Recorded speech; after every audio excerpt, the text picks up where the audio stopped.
Good morning, welcome back to Forwards. We're going to give you a quick video tour today of Carl's Factor Ostra VAM that's been in for a couple of modifications or upgrades, and we've also done some maintenance on his rear brake as well. We had an issue with the hose, but I'll cover off what we've done with that as we go around the bike to give you a video tour. So we'll start at the cockpit as always.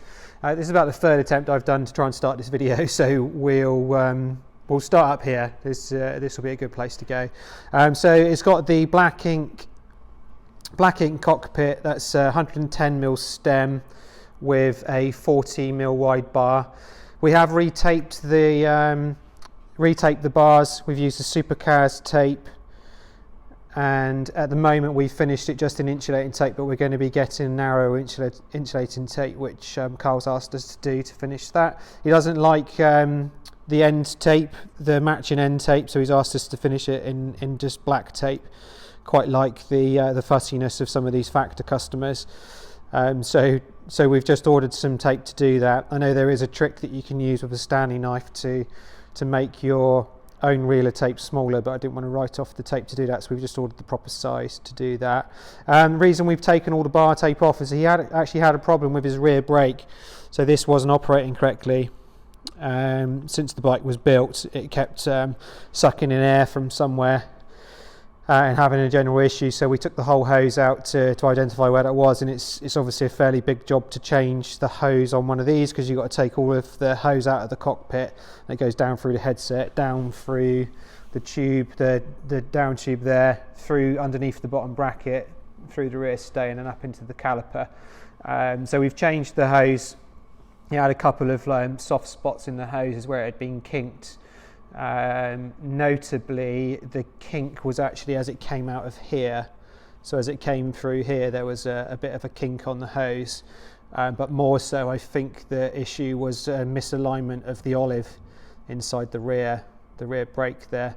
But of course, because the hose is so specific, if you had cut that, we still wouldn't have had enough length to pull it to make it. So we still had to make it reach the caliper, so we still had to take the whole hose out and replace the whole thing, so it's a fairly big job to change those on that. Then we also took all the bottom bracket out, cleaned that up, and then put some anti-seize on the threads and that, because he was having a creaky issue down there, so we've done all that at the same time and cleaned it all, re-greased it, and we'll put that back in again. So that's all sorted nicely. So I'm jumping about as I always do in my tours, but we'll go back to the cockpit where we were and then crack on. So it's got full Dura-Ace Di2 group set. So it's the 11-speed group set. We've done a little mod here where he just wanted us to adjust these in, so we've just kicked his levers in slightly, not as aggressive as some of the World Tour riders or Matt Downey has, for example, but we have just moved these in slightly for him. Which is what he requested, and then knocked them down, so they've gone down about 3mm, so we've just tipped them down 3mm, which is what he asked for. So that's at the front. He's got these all these little brackets everywhere, which are really nice. These are 3D printed brackets, and they're made, I'm going to do a little shout out for this company because they're really nicely done. So Raceware. So he has these on all his bikes, which you notice as they're coming in for servicing. So that's the one for his rear light, and I think that's to hold the Blaze rear light from exposure, and then the same on the front. It's got a little bracket there which integrates really nicely into his black ink Garmin mount out front. Sorry, that's a Wahoo mount he's using. Wahoo, I should know that, it's got blue on there. So that's the cockpit. Bar tape we've covered. We'll cover off the elephant in the room. It's obviously got ENVE wheels, so we've fitted some ENVE wheels for him. These are the SES 4.5 carbons. Beautiful wheels. They do match the van really nicely. Super aero. He's gone really geeky, so the optimal tyre size was a 28 for this, so we fitted a 28 Corsa Next, which is the same as we spec on our own one custom bike. So it's got the 28C on there. Set up tubeless, obviously, with the proper rim tape that ENVE supply. And we're running 90mm sealant in there, so just a tiny overfill of sealant. He might tell me off for that when he's watched the video, so I might have to take a little bit out, but I prefer to put that extra sort of 30mm in there just to give us a bit more protection if he has any punches. Just if you are geeky like us and you like to know some of the bits we do, we've lined up the Vittoria logo to the valve, so when the wheels sort of this way up, so if you put the bike on display and then show it this way up, that the graphic is the right way round and lines up with the ENVE graphic on the wheel as well, so we've done that as well. The frame's finished in matte black and it has all the graphics in gloss, and that just shows through from underneath. So Factor obviously there, VAM on the top, it's got a little VAM logo on the side there of the fork, and then the Ostro down there, which looks really nice.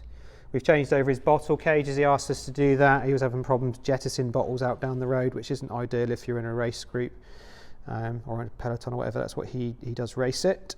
So we've just changed that over to, I believe there's some of his S-Works cages. So he brought those in, we changed them. Obviously we washed them, we can't put them on dirty. Group set we'll just finish off. So it's got the Dura-Race Di2 group set, as we said, and he's running a 5339 front ring, 1128 rear cassette, and he's got a 170mm crank on the front. He's running Dura-Race pedals as well.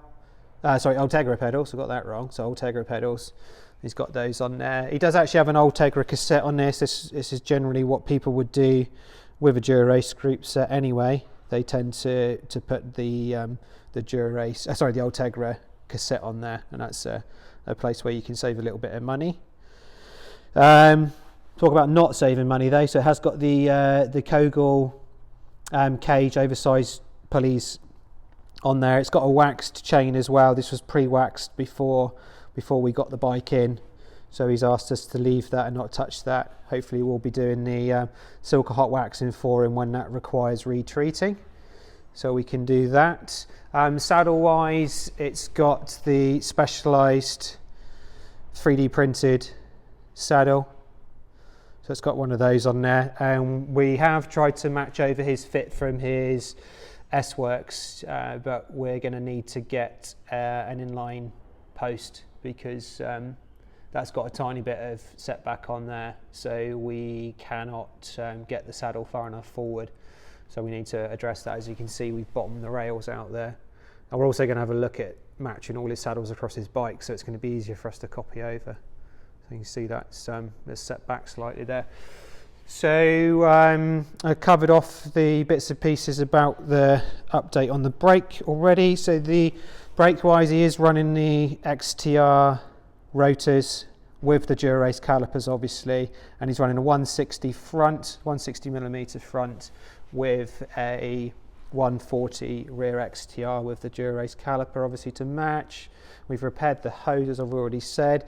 Bottom bracket, it's got a T47 screw in, and this is a ceramic speed, silky smooth, and still running silky smooth. So that's there, and that's probably about all we need to cover on it. So we'll just do a quick run round. I'm going to try and keep the videos under 10 minutes. Really nice bike, and he's, as I said, he's done some pretty big upgrades on this visit, but there we go. So hopefully you enjoyed that. Very stealthy looking bike, and we'll catch you on the next video.